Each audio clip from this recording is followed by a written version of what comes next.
ಶ್ರೀ ಗುರುಭ್ಯೋ ನಮಃ. ಹರಿ ಓಂ.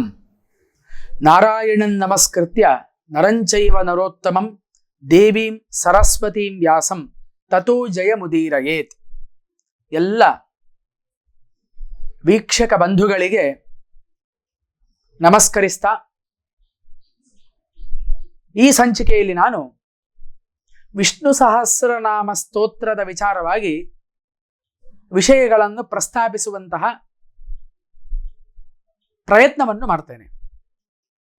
ವಿಷ್ಣು ಸಹಸ್ರನಾಮ ನಮ್ಮ ಎಲ್ಲರಿಗೂ ಕೂಡ ಗೊತ್ತಿರುವಂಥದ್ದೇ. ಸಹಸ್ರನಾಮಗಳಲ್ಲಿ ಎಷ್ಟೋ ಸಹಸ್ರನಾಮ ಇದೆ. ಸಹಸ್ರನಾಮ ಅಂದ್ರೆ ಏನು? ಸಹಸ್ರ ಅಂದ್ರೆ ಸಂಸ್ಕೃತದಲ್ಲಿ 1,000 ಅಂತ ಅರ್ಥ.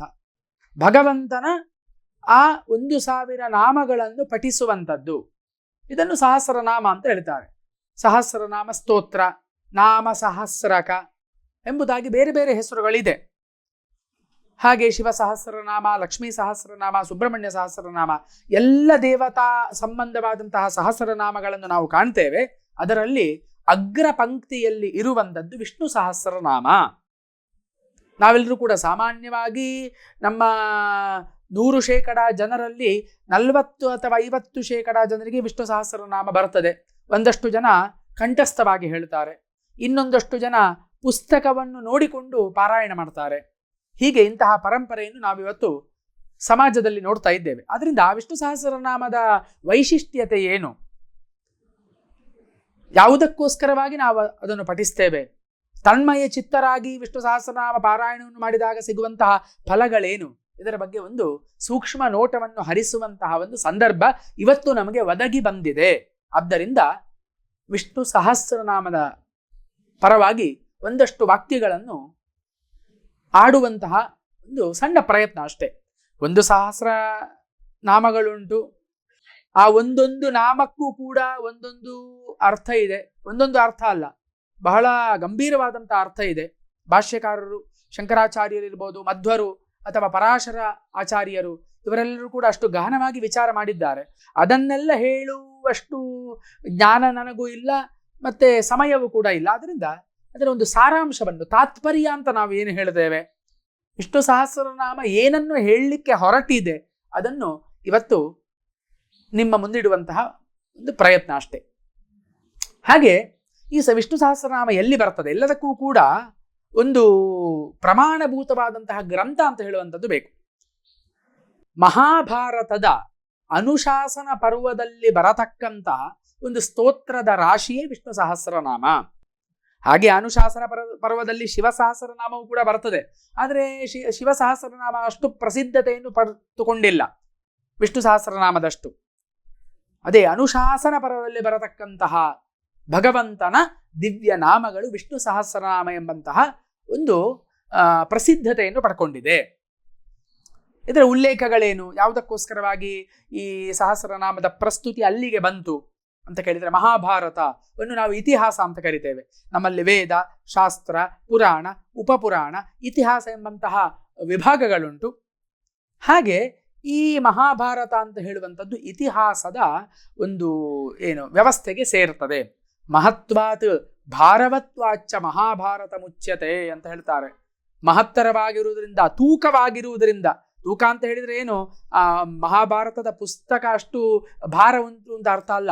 ಅದರಲ್ಲಿ ಸಂಗ್ರಹೀತವಾದಂತಹ ವಿಚಾರಗಳು ಧರ್ಮ ವಿಚಾರಗಳಾದ ಕಾರಣ ಅಷ್ಟು ಭಾರವಾದದ್ದು. ಅದಕ್ಕೋಸ್ಕರವಾಗಿ ಇದನ್ನು ಮಹಾಭಾರತ ಅಂತ ಕರಿತೇವೆ. ಕೌರವ ಪಾಂಡವರ ಜೀವನದ ಕಥೆಯೇ ಮಹಾಭಾರತ.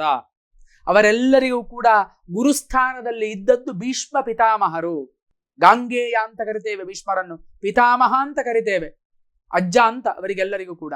ಆ ಸ್ಥಾನದಲ್ಲಿದ್ದು ಅವರನ್ನೆಲ್ಲರನ್ನು ಕೂಡ ನಡೆಸಿಕೊಂಡು ಹೋದವ. ಆದ್ದರಿಂದ ಈ ಮಹಾಭಾರತದಲ್ಲಿ ಅನುಶಾಸನ ಪರ್ವ ಅಂತ. ಅನುಶಾಸನ ಅಂತ ಹೇಳಿದ್ರೆ ಏನರ್ಥ? 18 ಪರ್ವಗಳುಂಟು, 1,00,000 ಶ್ಲೋಕಗಳುಂಟು ಮಹಾಭಾರತ. ಇದನ್ನು ನಾವು ತಿಳ್ಕೊಳ್ಬೇಕು. ಆ ಶ್ಲೋಕಗಳನ್ನು ರಚಿಸಲಿಕ್ಕೆ ವ್ಯಾಸರು ಎಷ್ಟು ಕಷ್ಟಪಟ್ಟಿರ್ಬೋದು ನಾವು ಆಲೋಚನೆ ಮಾಡಬೇಕು. ಇವತ್ತು ನಮ್ಗೆ ಆ ಒಂದೊಂದು ಶ್ಲೋಕಗಳನ್ನು ಓದಲಿಕ್ಕೆ ನಮಗೆ ಕಷ್ಟ ಆಗ್ತಾ ಉಂಟು. ಅವರು 1,00,000 ಶ್ಲೋಕಗಳನ್ನು ರಚನೆ ಮಾಡಿ ನಮಗೆ ಅನುಗ್ರಹ ಮಾಡಿ ಕೊಟ್ಟಿದ್ದಾರೆ.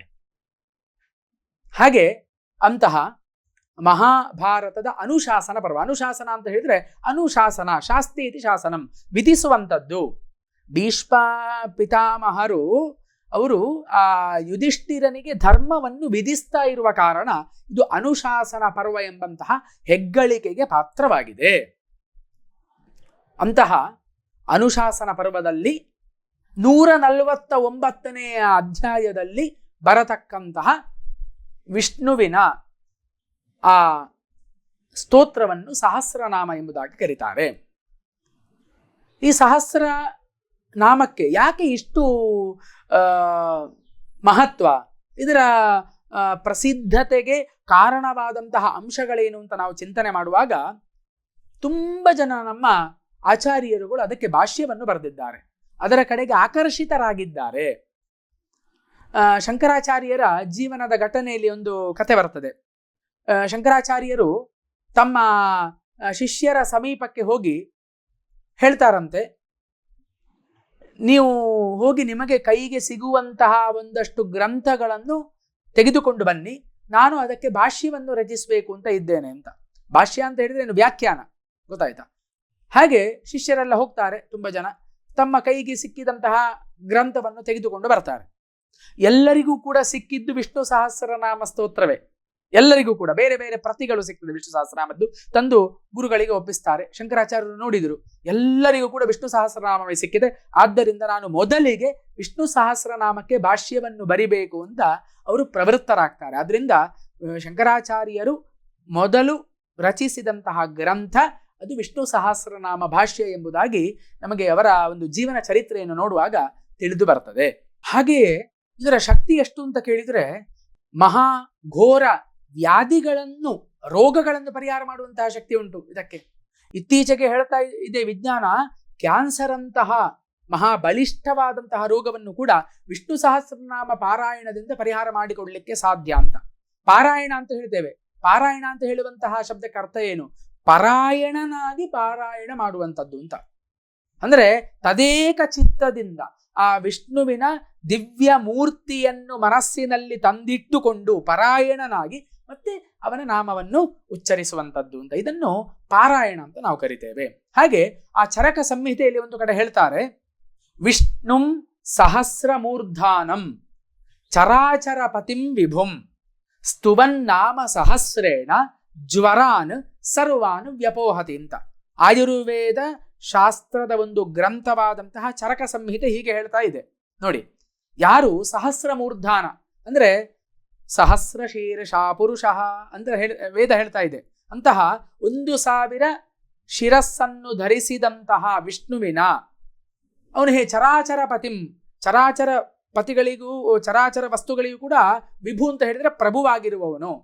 ಸ್ತುವನ್ನಾಮ ಸಹಸ್ರೇಣ, ಇಂತಹ ವಿಷ್ಣುವನ್ನು ಸಹಸ್ರನಾಮದಿಂದ ಯಾರು ಸ್ತುತಿಸ್ತಾರೋ ಜ್ವರಾನ್ ಸರ್ವಾನ್ ವ್ಯಪೋಹತಿ, ಅವರಿಗೆ ಬಂದಂತಹ ಆದಿವ್ಯಾಧಿಗಳುಂಟು. ನಮಗೆ 2 ರೋಗಗಳುಂಟು.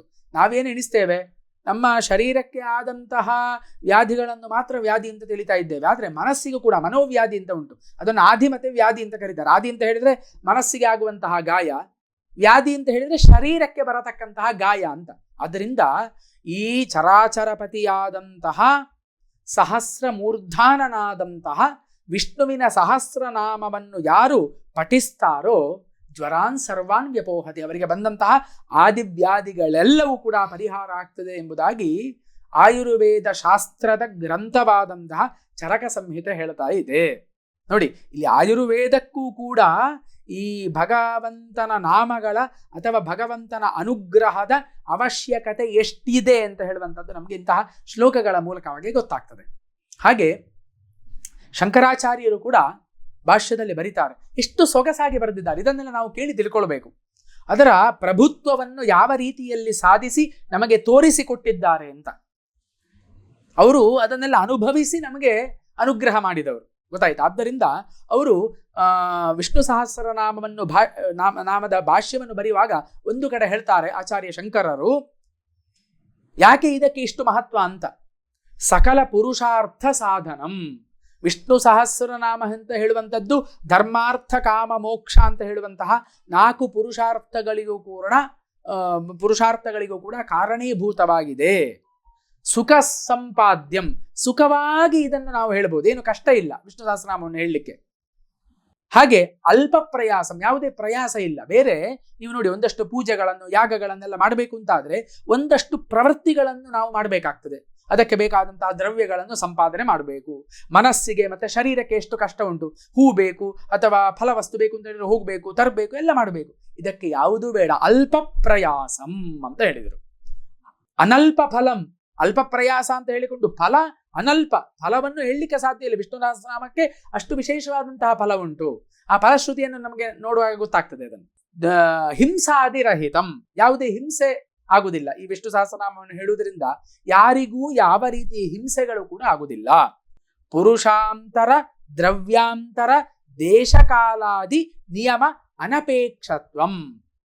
ಇನ್ನೊಬ್ಬ ಸಹಾಯಕ್ಕೆ ಇನ್ನೊಬ್ಬ ಪುರುಷರ ಅಗತ್ಯ ಇಲ್ಲ, ಇನ್ನೊಬ್ಬ ವ್ಯಕ್ತಿಯ ಅಗತ್ಯ ಇಲ್ಲ. ತಾನೊಬ್ಬನೇ ಹೇಳುವಂಥದ್ದು. ದ್ರವ್ಯಾಂತರ, ಯಾವುದೇ ದ್ರವ್ಯಗಳ ಅಪೇಕ್ಷೆ ಇಲ್ಲ. ಖಾಲಿ ವಾಕ್ ಸಿದ್ಧಿ ಇದ್ರೆ ಸಾಕು, ವಾಗೀಂದ್ರಿಯದ ಒಂದು ಅನುಗ್ರಹ ಇದ್ರೆ ಸಾಕು. ಹಾಗೆ ದೇಶಕಾಲಾದಿ ನಿಯಮ ಅನಪೇಕ್ಷತ್ವಂ. ದೇಶಕಾಲ, ಒಂದಷ್ಟು ಪೂಜೆಗಳನ್ನು ಯಾಗಗಳನ್ನೆಲ್ಲ ಮಾಡಲಿಕ್ಕೆ ಒಂದು ಸಮಯ ಅಂತ ಉಂಟು. ಈಗ ವ್ರತಗಳನ್ನೆಲ್ಲ ಮಾಡ್ತೇವೆ, ಅದಕ್ಕೆಲ್ಲ ಶ್ರಾವಣ ಮಾಸ, ಭಾದ್ರಪದ ಮಾಸ ಅಂತ ಇಂತಹ ಮಾಸವನ್ನು ನಿರ್ದೇಶ ಮಾಡ್ತಾ ಇದೆ ಶಾಸ್ತ್ರ. ಇದಕ್ಕೆ ದೇಶಕಾಲಾದಿ ನಿಯಮರಹಿತಂ, ಯಾವ ಸಮಯದಲ್ಲಿ ಯಾರು ಯಾವಾಗ ಬೇಕಾದರೆ ಹೇಳಬಹುದು. ಅನಪೇಕ್ಷತ್ವಂಚ ಆಧಿಕ್ಯೇ ಕಾರಣಂ. ಇದರ ಇಷ್ಟು ಆಧಿಕ್ಯಕ್ಕೆ, ಶ್ರೇಷ್ಠತೆಗೆ ಕಾರಣ ಇವೆಲ್ಲವುಗಳು ಅಂತ ಆಚಾರ್ಯ ಶಂಕರರು ಹೇಳ್ತಾ ಇದ್ದಾರೆ. ಸೂಕ್ಷ್ಮವಾಗಿ ಹೇಳುವಂತಾದ್ರೆ ಗೊತ್ತಾಯ್ತಲ್ಲ, ದೇಶಕಾಲಾದಿಗಳ ಅಗತ್ಯ ಇಲ್ಲ, ಹೆಚ್ಚು ಪ್ರಯಾಸ ಇಲ್ಲ, ಬೇರೆ ಇನ್ನೊಬ್ಬರ ಸಹಾಯ ಅಗತ್ಯ ಇಲ್ಲ, ಯಾವುದೇ ದ್ರವ್ಯಗಳು ಬೇಡ, ಏನೂ ಇಲ್ಲದೆ ತಾನೊಬ್ಬನೇ ಇದ್ದು ತನ್ನ ವಾಗೀಂದ್ರಿಯದ ಮೂಲಕವಾಗಿ ಉಚ್ಚರಿಸುವಂತಹ ಅತಿ ಸುಲಭವಾದಂತಹ ಭಗವಂತನ ಅನುಗ್ರಹವನ್ನು ಪಡ್ಕೊಳ್ಳಿಕ್ಕೆ ಸಾಧನವಾದಂತಹ ಒಂದು ವ್ಯವಸ್ಥೆ ಅದು ವಿಷ್ಣು ಸಹಸ್ರನಾಮ ಎಂಬುದಾಗಿ ಇಷ್ಟು ಸೊಗಸಾಗಿ ಎಳೆ ಎಳೆಯಾಗಿ ಅದರ ಶ್ರೇಷ್ಠತೆಯನ್ನು ಆಚಾರ್ಯ ಶಂಕರರು ನಮಗೆ ಬಿಚ್ಚಿಟ್ಟಿದ್ದಾರೆ. ಇದನ್ನೆಲ್ಲ ನಾವು ತಿಳ್ಕೊಂಡು ಅವರು ತೋರಿಸಿದಂತಹ ಪಥದಲ್ಲಿ ನಾವು ಸಾಗಲೇಬೇಕಾಗ್ತದೆ. ಹಾಗೆ ಮಧ್ವಾಚಾರ್ಯರು ಕೂಡ ಒಂದು ಕಡೆ ಹೇಳ್ತಾರೆ, ಶಾಸ್ತ್ರೇಷು ಭಾರತಂ ಸಾರಂ ತತ್ರ ನಾಮ ಸಹಸ್ರಕಂ ವೈಷ್ಣವಂ ಕೃಷ್ಣಗೀತಾಚ ತಜ್ಞಾನಾನ್ ಮುಚ್ಯತೇಂಜಸ ಅಂತ ಹೇಳಿದರು. ಇಡೀ ಶಾಸ್ತ್ರಗಳ ಒಂದು ತಾತ್ಪರ್ಯ ಯಾವುದು ಅಂತ ಕೇಳಿದರೆ ಮಹಾಭಾರತ. ಅದಕ್ಕೆ ಮಹಾಭಾರತ ತಾತ್ಪರ್ಯ ನಿರ್ಣಯ ಅಂತ ಹೇಳುವಂಥದ್ದು ಅವರ ಶ್ರೇಷ್ಠವಾದಂತಹ ಕೃತಿ.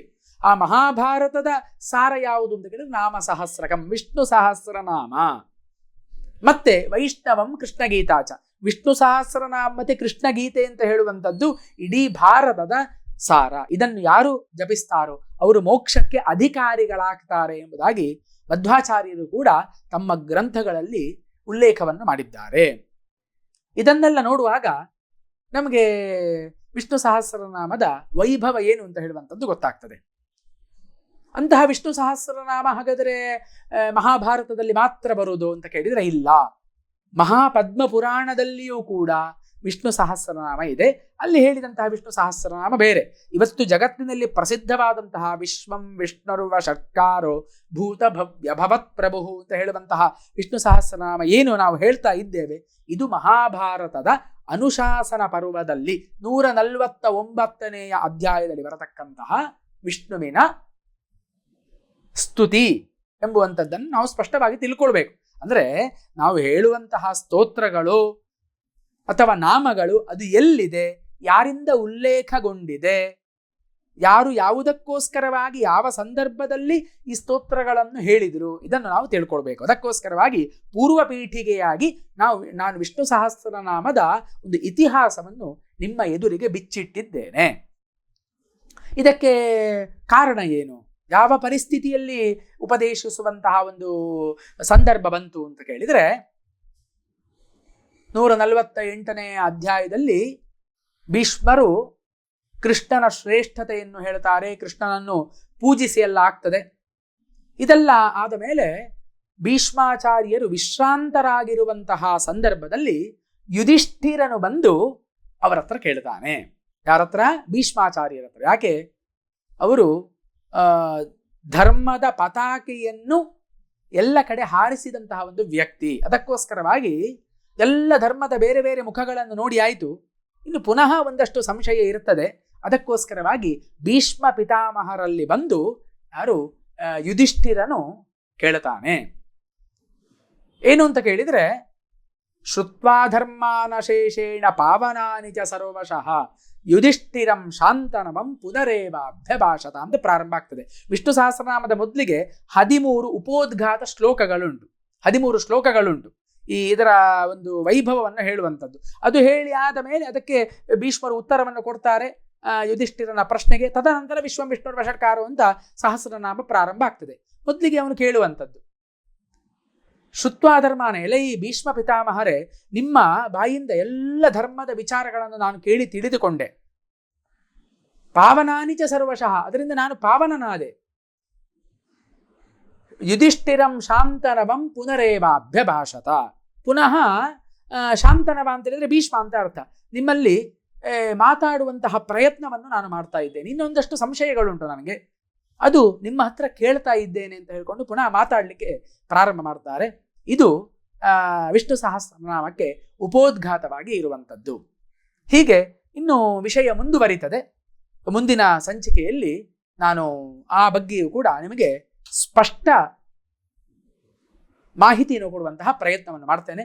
ಹಾಗೆಯೇ ನನ್ನ ಯೂಟ್ಯೂಬ್ ವೀಕ್ಷಿಸಿ ತುಂಬ ಅಭಿಮಾನಿಗಳು ಬೇರೆ ಬೇರೆ ಪ್ರಶ್ನೆಗಳನ್ನೆಲ್ಲ ಕಳಿಸ್ತಾ ಇದ್ದಾರೆ. ಎಲ್ಲದಕ್ಕೂ ಕೂಡ ಉತ್ತರ ಕೊಡಲಿಕ್ಕೆ ನನಗೆ ಆಗ್ತಾ ಇಲ್ಲ. ಕೆಲವರು ದೂರವಾಣಿಯ ಸಂಪರ್ಕವನ್ನು ಕೂಡ ಕೇಳ್ತಾ ಇದ್ದಾರೆ. ನಾನು ದೂರವಾಣಿಯನ್ನು ಅಲ್ಲಿ ಕೊಟ್ಟರೆ ನಾನು ತುಂಬ ಒತ್ತಡದಲ್ಲಿ ಇರುವುದರಿಂದ ಸ್ವಲ್ಪ ಕಷ್ಟ ಆಗ್ತದೆ ಅಂತ ಹೇಳುವಂತಹ ವಿಚಾರದಿಂದ ಯಾರಿಗೂ ಕೂಡ ದೂರವಾಣಿಯ ನಂಬರನ್ನು ಕೂಡ ನಾನು ಕೊಡ್ತಾ ಇಲ್ಲ. ಕೆಲವರಿಗೆ ಅವರ ಪ್ರಶ್ನೆಗಳಿಗೆ ಉತ್ತರ ಕೊಡ್ತಾ ಇದ್ದೇನೆ. ಕೆಲವರದ್ದು ತುಂಬ ದೀರ್ಘವಾದಂತಹ ಪ್ರಶ್ನೆ ಉಂಟು, ಅದಕ್ಕೆಲ್ಲ ಉತ್ತರ ಕೊಡಲಿಕ್ಕೆ ಸ್ವಲ್ಪ ಕಷ್ಟ ಆಗ್ತದೆ. ಆದ್ದರಿಂದ ನಿಮಗೆ ಅಷ್ಟು ಪ್ರಶ್ನೆಗಳಿದ್ದವರು ನಿಮ್ಮ ದೂರವಾಣಿಯನ್ನೇ ಅಲ್ಲಿ ನಂಬರನ್ನೇ ಅಲ್ಲಿ ನಮೂದಿಸಿದರೆ ನನಗೆ ಸಮಯ ಆದಾಗ ಖಂಡಿತವಾಗಿ ನಿಮ್ಮನ್ನು ಸಂಪರ್ಕಿಸಿ ನಿಮ್ಮ ಜೊತೆಯಲ್ಲಿ ಮಾತಾಡುವಂತಹ ಪ್ರಯತ್ನವನ್ನು ಕೂಡ ಮಾಡ್ತೇನೆ. ಯಾವುದೇ ದೊಡ್ಡಸ್ತಿಗೆ ನನಗಿಲ್ಲ. ಕೆಲವರು ತಿಳ್ಕೊಳ್ಬೋದು ಇವರು ಸರಿಯಾಗಿ ಉತ್ತರ ಕೊಡ್ತಾ ಇಲ್ಲ, ಇವರು ವಾಹಿನಿಯ ಮೂಲಕ ಮಾತ್ರವಾಗಿ ಮಾತಾಡ್ತಾರೆ ಅಂತ. ಹಾಗಿಲ್ಲ, ನನ್ನ ಕಾರ್ಯದ ಒತ್ತಡ ಆ ರೀತಿಯಲ್ಲಿದೆ. ಆದ್ದರಿಂದ ಆ ವಿಷಯವನ್ನು ಕೂಡ ನಾನಿವತ್ತು ಮಾಧ್ಯಮದ ಮೂಲಕ ನಿಮಗೆಲ್ಲರಿಗೂ ಕೂಡ ತಿಳಿಸ್ತಾ ಇದ್ದೇನೆ. ನಮಸ್ಕಾರ.